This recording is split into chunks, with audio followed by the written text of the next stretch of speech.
Episode के start में हम रिको को देखते हैं। रिको के मोबाइल पर एक मैसेज आता है और उसे पता चलता है कि उसकी केयर टेकर को किसी ने किडनैप कर लिया है। गैटो कहता है कि ये उसकी गलती है क्योंकि वो रिको की केयर टेकर को अकेला छोड़ आया था, क्योंकि उसे लगा था कि दुश्मन उसको इतना इम्पोर्टेंट नहीं समझेंगे। गोजो कहता है कि अब उसके दुश्मन उन्हें ब्लैकमेल करेंगे कि रिको की केयर टेकर जिंदा चाहिए तो रिको उन्हें दे दो, लेकिन अपर हैंड इनके पास है क्योंकि इनके पास रिको है। गोजो प्लान बनाता है कि वो रिको को जुजुत्सु हाई में छोड़ देंगे और डील के लिए किसी और लड़की को ले चलेंगे, जिस पर रिको कहती है कि वो भी उनके साथ चलेगी क्योंकि अब तक उसने अपनी केयर टेकर को गुड बाय नहीं बोला है और वो मास्टर टेंजन से मर्ज होने से पहले अपनी केयर टेकर से मिलना चाहती है।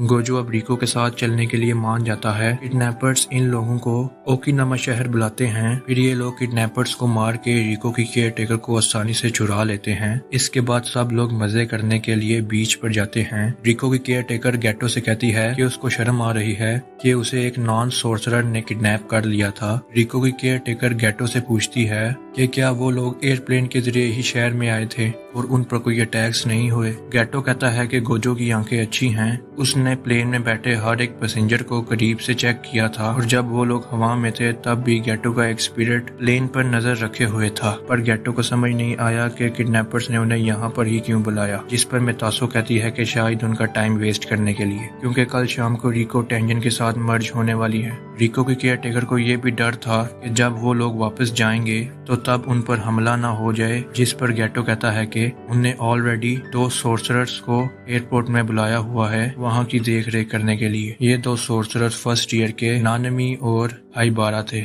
हाइबारा इस मिशन से काफी खुश था। वहीं पे नानमी कहता है कि अगर कोई तूफान आ गया, सारी फ्लाइटें कैंसिल होगी तो उनके किए किराए पर पानी फिर जाएगा। बीच पर घूमने आने का प्लान गोजो का ही था और वो दोनों यहाँ पर मजे कर रहे थे। गैटो अब गोजो से कहता है कि वापस जाने का टाइम हो गया है, जो सुनकर रिको थोड़ी उदास हो जाती है। गोजो ये देख लेता है और गैटो से कहता है कि हम लोग सुबह यहाँ से निकलेंगे क्योंकि रिको की मर्ज वैसे भी कल शाम को है। गोजो कहता है कि उनके लिए टोक्यो से ज्यादा ये शहर सेफ है क्योंकि यहाँ पर बहुत कम कर्स यूजर हैं और कल सुबह रिको के सर पर लगी बाउंटी भी हट जाएगी तो टोक्यो पहुँचने पर उन्हें कोई खतरा नहीं होगा। अब गैटो को चिंता थी कि गोजो ने कल से अपनी कर्स टेक्निक नहीं हटाई और गोजो रात में सोता भी नहीं है क्योंकि क्या पता दुश्मन कब हमला कर दे और इससे गोजो के शरीर पर बुरा असर पड़ेगा, जिस पर गोजो कहता है कि मैं बिल्कुल ठीक हूँ और गैटो जब तक तुम मेरे साथ हो मुझे कुछ नहीं हो सकता। इधर नानमी को ये सुनकर अच्छा नहीं लगता कि वो लोग आज रात यहीं रुकने वाले हैं। फिर ये लोग साथ में कई जगह घूमते हैं और रात में एक्वेरियम भी देखने जाते हैं। फिर अगले दिन ये लोग टोक्यो आकर जुजुत्सु हाई में एंटर होते हैं। रिको पर लगी बाउंटी 4 घंटे पहले ही खत्म हो चुकी थी। अब ये लोग जुजुत्सु हाई के बैरियर के अंदर सेफ थे, इसलिए गोजो अपनी इन्फिनिटी शील्ड को बंद कर देता है क्योंकि वो काफी थक चुका था। और तभी अचानक गोजो के पेट में कोई तलवार घुसा देता है। गैटो को समझ नहीं आता कि ये आदमी जुजुत्सु हाई के बैरियर के अंदर कैसे आ गया। गोजो पीछे मुड़कर देखता है तो ये आदमी तोजी फुशिगिरो था। गोजो को लगता है कि शायद वो इसे जानता है, जिस पर तोजी कहता है कि चिंता ना करो, मुझे भी लोगों के नाम याद नहीं रहते। इसके बाद हमें एक फ्लैशबैक दिखाया जाता है। जब गोजो पैदा हुआ था तभी उसके नाम के काफी चर्चे हो गए थे क्योंकि वो 6 आई टेक्निक के साथ पैदा हुआ था और तभी टोजी भी गोजो को देखने गया था और गोजो ने पीछे मुड़कर टोजी को देखा था और ये पहली और आखिरी बार था जब किसी ने टोजी को अपने पीछे महसूस किया हो। इसलिए टोजी ने पहले तो गोजो को काफी थका दिया और जब उसके सेंसेस कमजोर हो गए तब उसने उस पर हमला किया। अब गोजो तोजी को हवा में उड़ा देता है और गैटो एक कर्स को बाहर निकालता है जो तोजी को खा जाता है। इसके बाद गैटो गोजो की तरफ जाता है। इस पर गोजो कहता है कि वो बिल्कुल ठीक है, उससे किसी वाइटल ऑर्गन पर चोट नहीं पहुंची है और उसे कर्स एनर्जी से ज्यादा नुकसान नहीं होगा। अब गोजो गैटो से कहता है कि वो रिको को मास्टर टेंजन के पास लेकर जाए और इस आदमी को वो संभाल लेगा। अब गैटो रिको और उसकी केयर टेकर को यहाँ से ले जाता है। तभी टोजी उस कर्स को चीरते हुए बाहर निकलता है और उसके पास एक बड़ी सी तलवार भी आ गई थी और साथ में उसके कंधे पर एक कर्स स्पिरिट भी थी जिसके अंदर से तोजी अलग अलग हथियार निकाल सकता है। तोजी देखता है कि रिको यहाँ नहीं है और उसे लगा था कि वो गोजो को एक ही वार में मार देगा, जिस पर गोजो कहता है कि रिको की बाउंटी पहले ही खत्म हो चुकी है। तोजी गोजो से कहता है कि उसी ने ही तो बाउंटी लगाई थी, जिससे गोजो बाकी लोगों से लड़ने में उलझा रहे। अब गोजो अपनी टेक्निक ब्लू से टोजी पर अटैक करता है, लेकिन टोजी इतना तेज था कि वो उस हमले को डॉच कर देता है। اب توجی سپیڈ سے گوجو پر حملہ کرنے آتا ہے لیکن گوجو اس بار اسے دور پھینک دیتا ہے۔ اب توجی کو پتا ہے کہ گوجو کے پاس لمٹ لیس ٹیکنیک ہے جس سے اس کے ارد گرد انفینٹی شیلڈ بن جاتی ہے۔ اس کے لیے توجی کے پاس ضرور کوئی پلان ہوگا۔ گوجو کو لگتا ہے کہ توجی کا کرس ٹول ہی اس کا مین ہتھیار ہے پر وہ اسے اپنے قریب ہی آنے نہیں دے گا، لیکن توجی اب اپنی جگہ اتنی جلدی جلدی چینج کر رہا تھا کہ گوجو کو پتا نہیں چلتا کہ وہ کہاں ہے، اور اوپر سے توجی کے اندر کوئی کرس انرجی بھی نہیں ہے جس کی وجہ سے گوجو اسے محسوس بھی نہیں کر پا رہا۔ گوجو اپنی کرس ٹیکنیک بلو یوز کر کے اپنے ارد گرد کی ایریا کو صاف کر دیتا ہے تاکہ توجی کہیں چھپ نہ سکے اور اس پر کہیں سے سرپرائز اٹیک نہ کر پائے۔ پر تبھی یہاں پر بہت زیادہ فلائی ہیڈز کا جھنڈ آ جاتا ہے۔ گوجو کو لگتا ہے کہ یہ سب بھی اسی اسپرٹ کے منہ سے نکلے ہوں گے اور توجی اس کا دھیان ہٹانے کے لیے یہ سب کچھ کر رہا ہے۔ کیونکہ گوجو کو اب ٹھیک سے دکھائی نہیں دے رہا تھا، وہ پھر سے بلو ٹیکنیک یوز کر کے ان مکھیوں کو مارنے کا سوچتا ہے،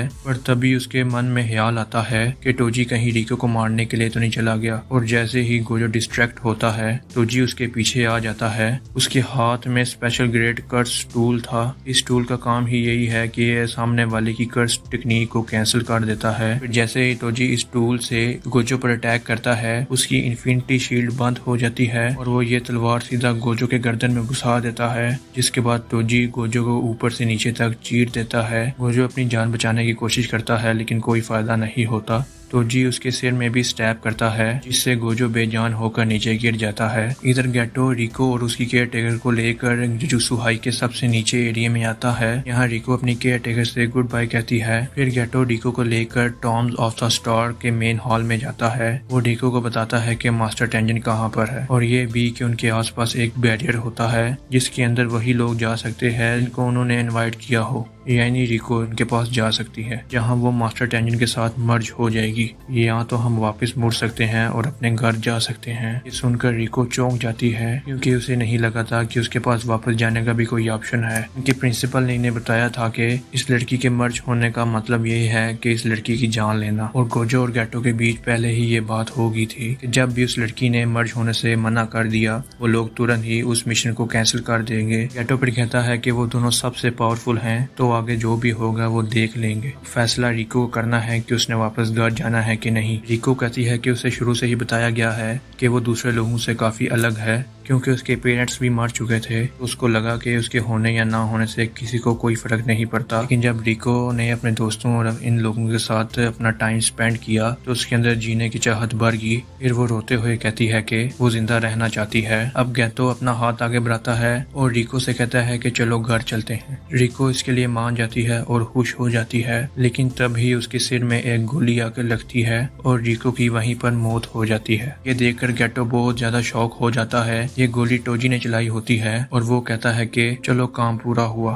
گیٹو سے پوچھتا ہے کہ وہ یہاں کیسے آ گیا، جس پر توجی کہتا ہے کہ میں نے گوجو کو مار دیا ہے۔ یہ سن کر گیٹو بہت غصہ ہو جاتا ہے اور اپنے دوست سب سے پاورفل کرسز کو باہر نکالتا ہے اور توجی سے کہتا ہے کہ اب تم مرو گے، اور یہ ایپیسوڈ یہیں پر ختم ہو جاتا ہے۔